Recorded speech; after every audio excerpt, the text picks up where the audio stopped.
Afin de démontrer votre bonne foi, votre sincérité, envisagez-vous de déposer avant le 4 novembre une lettre rectificative au PLFSS, possibilité que vous offre la Constitution? Marine Le Pen questionne Sébastien Lecornu sur les retraites. Madame Marine Le Pen, présidente du groupe Rassemblement National.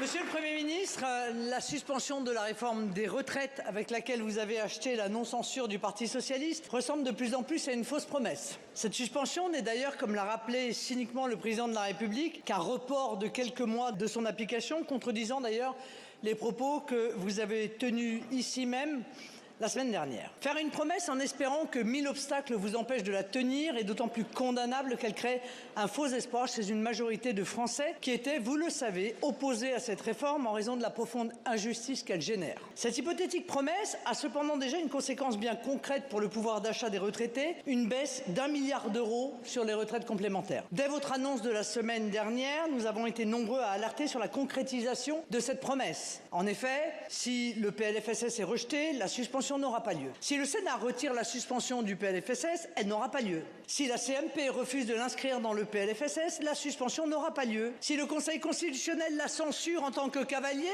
la suspension n'aura pas lieu. Et surtout, comme les groupes du socle commun multiplient les amendements, ralentissant ainsi le calendrier du débat budgétaire, il existe une probabilité non négligeable que le budget soit promulgué par ordonnance sur la base de votre texte initial, qui sans doute par hasard ne prévoyait pas la suspension, mais bien la continuation de la réforme Borne. Monsieur le Premier ministre, je n'ai donc qu'une seule question. Afin de démontrer votre bonne foi, votre sincérité, envisagez-vous de déposer avant le 4 novembre une lettre rectificative au PLFSS, possibilité que vous offre la Constitution?